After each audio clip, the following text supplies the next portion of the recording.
नमस्कार दोस्तों, town hall times में आप सभी का एक बार फिर से बहुत बहुत स्वागत है। और जैसा कि आप जानते हैं कि देश की राजनीति कितनी करवटें ले रही हैं, कितने इसके अंदर जितने भी पैमाने हैं, यानी राजनीति के जितने भी डायमेंशंस हैं, वो दिन रात बदल रहे हैं। और इस पैमानों का जो बदलने का जो सिलसिला है वो सिर्फ इसलिए है कि हर राजनीतिक पार्टी सत्ता पर काबिज होना चाहती है, उस पर कब्जा करना चाहती है। और सबसे बड़ी बात यह कि आजकल सभी राजनीतिक पार्टियों का ये सिर्फ एक ही मकसद है कि किसी भी तरीके से भारतीय जनता पार्टी को सत्ता से हटा दिया जाए, क्योंकि उनका ये मानना है कि ये लोग जब तक रहेंगे देश में गरीबी, बेरोजगारी, महंगाई बढ़ती रहेगी।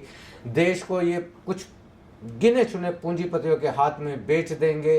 देश के गरीबों का हाल बुरा रहेगा। देश में शिक्षा स्वास्थ्य का हाल बहुत बुरा है। जैसा कि आप जानते हैं, उत्तर प्रदेश, मध्य प्रदेश से ऐसी खबरें आती रहती हैं कि किस तरीके से दलितों, लड़कियों का, नाबालिग लड़कियों का बलात्कार हुआ, हत्या हुई, और उसके बाद में शासन प्रशासन कुछ भी नहीं करता है। ये बड़े अफसोस की बात है।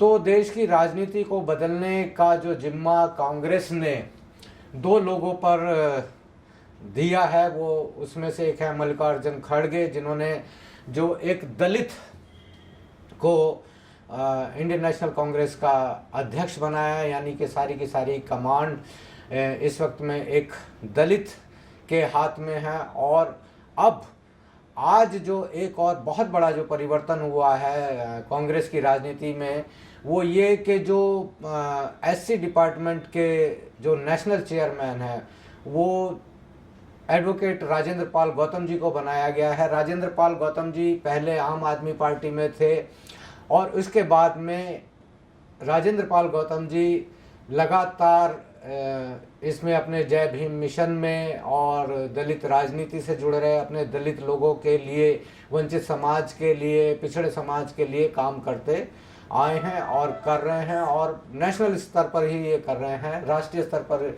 इनका काम चल रहा है। लेकिन अब सोचने वाली सबसे बड़ी बात ये है कि राजेंद्र पाल गौतम जी एक, जिसको कहें कि निस्वार्थ भाव से काम करने वाले और कर्मठ कार्यकर्ता हैं। और अगर ऐसे नहीं होते तो ये आज आम आदमी पार्टी में ही होते, क्योंकि अपना पद प्रतिष्ठा छोड़कर कोई भी व्यक्ति इस तरीके से किसी भी जन कल्याण के कार्य में नहीं लगता है। क्योंकि वहाँ पर जैसा कि आप जानते हैं कि दिल्ली हो या कोई भी हो, कि एक विधायक को कितना पैसा आता है, यानी वो एक साल में ही करोड़पति हो जाता है। उसमें बिल्डर्स, लैंड माफिया और दुनिया भर के जितने भी काले उद्योग धंधे हैं जो इन राजनेताओं की वजह से चलते हैं, पुलिस प्रशासन की वजह से चलते हैं, तो उनका पैसा सारा इनके पास में आता ही आता। लेकिन इन्होंने इन चीज़ों की परवाह नहीं की, बल्कि दलित समाज के लिए, दलित समाज के उत्थान के लिए ये हमेशा से काम करते आए हैं। अभी ये इसके साथ साथ ये बोध गया में जो बौद्ध महाबोधि विहार है, उसकी मुक्ति के आंदोलन में भी लगे हुए हैं। उसमें जो उसका एक एक्ट है जिसमें कि सारा का सारा जो कब्जा है, यानी बौद्ध विहार का जो कब्जा है, वो ब्राह्मणों के हाथ में दे दिया गया है। और ये चाहते हैं कि जब किसी भी मंदिर का और या किसी मस्जिद का, किसी गुरुद्वारे के मैनेजमेंट में कोई उनके गैर धर्म का नहीं होता है, तो इस बौद्ध विहार में क्यों किसी ब्राह्मण को या किसी हिंदू को रखा जाए। बस इतनी सी बात है। लेकिन इसके लिए भी बौद्ध समाज को राष्ट्रीय स्तर पर आंदोलन करना पड़ रहा है, लेकिन शासन प्रशासन कुछ भी इनका सुन नहीं रहा है।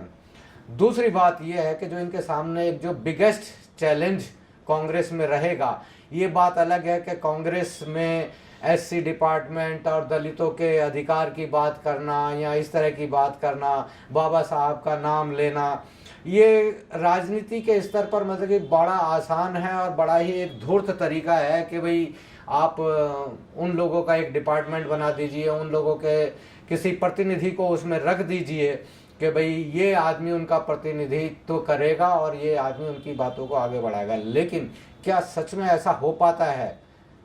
मुझे तो कभी नहीं लगा कि मतलब कि कांग्रेस ने कभी भी दलित समाज के लिए, दलित समाज को हो या मुस्लिम समाज हो या ईसाई समाज हो, उनको हमेशा एक वोट बैंक की तरह इस्तेमाल किया, उनका मानसिक शोषण किया है। उनका जो विकास का जो पैसा था या जो विकास की योजनाएं थी, खुद कांग्रेस ने काफ़ी लंबे समय तक उनको लागू नहीं किया। और यही कारण है कि जो ये आरक्षण की जो व्यवस्था चली आ रही है, वो सिर्फ यही वजह है कि इन्होंने उस काम को सही ढंग से, ईमानदारी से पूरा नहीं किया। बड़े ही धूर्त तरीके से ये लोगों का, यानी दलित समाज का, SC ST लोगों के जो उनका हिस्सा था, यानी जो उनके विकास का पैसा था, उनकी नौकरियां थी, ये लोग खा गए। इसका जो सबसे बड़ा जो जिम्मेवारी है वो कांग्रेस के ऊपर जाती है। और आज जो भी कुछ हो रहा है, अगर कोई ये कहे कि जी भारतीय जनता पार्टी ऐसा कर रही है, नरेंद्र मोदी ऐसा कर रहे हैं, नहीं, ऐसा कोई वो नहीं है। नरेंद्र मोदी या भारतीय जनता पार्टी उन्हीं तरीकों को इस्तेमाल कर रही है जो तरीके ये इस्तेमाल करते थे। यानी कि सारी की सारी नौकरियां, सारे के सारे जितने भी जॉब्स थे, ये सारे के सारे लोग खा गए। और इन भारतीय जनता पार्टी के लोगों को पालने वाला कौन है? ये कांग्रेस पार्टी है।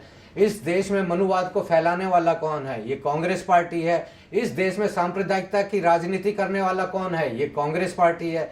इस देश में जातिवाद की राजनीति करने वाला कौन है? ये कांग्रेस पार्टी है। तो ये कांग्रेस पार्टी इस देश के लिए सबसे बड़ा जो दंश है, मैं कड़े शब्द का इस्तेमाल नहीं करूंगा, मैं ये कहूंगा कि ये एक सबसे बड़ा दंश है इस देश के लिए कि इन्होंने अपने कार्य को सही ढंग से नहीं किया। और आज भी इनके अंदर जो, यानी कांग्रेस पार्टी है, जो मनुवाद है, यानी जो संघवाद है, वो इतना भरपूर तरीके से भरा पड़ा है कि मैं अभी अभी कांग्रेस के ऑफिस से आ रहा हूं तो यहाँ के जितने भी मनुवादी, जितने भी कर्मचारी थे, उनकी जो चेहरों के जो एक्सप्रेशंस थे, उनके बात करने के जो तरीके थे, वो मैंने काफ़ी नोट किए कि ये किस तरीके से एक दलित व्यक्ति का अगर कोई कार्यक्रम होता है तो किस तरीके से इनकी प्रतिक्रियाएं आती हैं, किस तरीके से ये लोगों से बात करते हैं। इनके चेहरों के एक्सप्रेशन, इनकी बातों के एक्सप्रेशन, इनकी बॉडी लैंग्वेज, वो साफ साफ दर्शाती है कि ये लोग आज भी दलितों से नफरत करते हैं। राहुल गांधी जितनी मर्जी नौटंकी करे कि भारत जोड़ो यात्रा चला लो, दिल्ली जोड़ो यात्रा चला लो, ये यात्रा चला लो, वो यात्रा चला लो, ये सिर्फ यात्रा ही चला रहे हैं, बाकी और कुछ नहीं कर रहे हैं। और अगर सच में राहुल गांधी अगर करना चाहते हैं तो इतनी बड़ी कांग्रेस पार्टी बौद्ध विहार में अभी तक इतना बड़ा एक्शन क्यों नहीं हुआ? कांग्रेस पार्टी है ना, देश की बड़ी पार्टी है, क्या नहीं कर सकती? इसको, इस मसले को संसद में क्यों नहीं उठाया गया? इस मसले को सड़कों पर क्यों नहीं लाया गया? क्या ये सारा काम देश के जितने भी जो दलित राजनेता हैं, उदित राज है, राजेंद्र पाल गौतम है, ये सिर्फ क्या यही काम करेंगे? ये मल्लिकार्जुन खड़गे क्यों नहीं करता है, या कांग्रेस के बाकी नेता क्यों नहीं करते हैं? मैं कांग्रेस के बहुत सारे व्हाट्सएप ग्रुप में हूँ और RSS के, भारतीय जनता पार्टी के लोगों के व्हाट्सएप ग्रुप में भी हूँ। सबसे ज्यादा जो मनुवाद फैलाते हैं ये कांग्रेस के लोग फैलाते हैं। यानी कांग्रेस इस देश के लिए, ये राहुल गांधी, ये जितनी बड़ी नौटंकी करता है राहुल गांधी, इससे बड़ा नौटंकी बाज कोई भी नहीं है। तो मैं राहुल गांधी जी से सिर्फ एक सवाल पूछता हूं कि क्या ये सत्ता में आते के साथ ही ये बैकलॉग तुरंत भर देंगे SC ST का? क्या जितना भी निजीकरण हुआ है, जितना भी अडानी को भेजा गया है, क्या ये उसको वापस कर देंगे कि भाई हम दोबारा से राष्ट्रीयकरण कर रहे हैं इन चीजों का? ये जितने भी ठेके अंबानी अडानी को दिए गए हैं, जितने भी जमीनें आज अडानी को दी गई हैं, क्या ये उसको वापस ले लेंगे? बिल्कुल नहीं लेंगे। ये सिर्फ और सिर्फ नौटंकी कर रहे हैं, बाकी कुछ नहीं कर रहे हैं। इनका इस देश के लोगों से, देश के दलितों से, पीड़ितों से, उत्पीड़ितों से, OBC समाज से, मुस्लिम से कुछ लेना देना नहीं है। ये सिर्फ और सिर्फ सत्ता की राजनीति कर रहे हैं। हालांकि राजेंद्र पाल गौतम जी को मैं अपनी तरफ से मैं बधाई देता हूं कि उन्होंने ये एक बहुत बड़ा कार्यभार संभाला है, और मैं चाहूँगा कि ये इस काम को ये इसी ईमानदारी से करते भी रहेंगे। और इनकी मेहनत और ईमानदारी से मुझे लगता है कि देश की जो दलित राजनीति में, यानी कांग्रेस की दलित राजनीति में बहुत सारा परिवर्तन आएगा, ये बात एकदम पक्की है। लेकिन ये बाकी लोगों से अपने आंतरिक मनुवाद से लड़ पाएंगे या नहीं लड़ पाएंगे, ये बहुत सोचने वाली बात है। क्योंकि कांग्रेस ने इस देश को, दलितों को, मुस्लिम्स को, ईसाईस को सिर्फ धोखा दिया है। ये भारतीय जनता पार्टी की, आरएसएस की माँ है। ये जितने भी लोग हैं, जितनी भी पार्टियां हैं, चाहे वामपंथी पार्टियां हैं, जितने भी कम्युनिस्ट पार्टियां हैं, जितनी भी ये और जितनी भी समाजवादी पार्टी, जिनको समाजवाद का एक पूरी लाइन समझ में नहीं आती है, डेफिनेशन समझ नहीं आती है, जिसको लोकतंत्र का समझ में नहीं आता है, उसको डेफिनेशन नहीं मालूम है, लोकतंत्र का मतलब क्या होता है, उसकी डेफिनेशन क्या होती है, उसकी परिभाषा क्या होती है। आजकल जितने भी हैं वो समाजवादी पार्टी, लोकतांत्रिक पार्टी के नाम से दुनिया भर की पार्टी बन गई हैं। तो ये जो काम है राजेंद्र पाल गौतम जी के लिए बहुत ही कठिन काम है, और मुझे ये उम्मीद है, मेरी शुभकामनाएं हैं कि वो इस काम को आगे निपटाने में और पूरा अच्छे तरीके से करने में ये आगे सफल रहेंगे। धन्यवाद।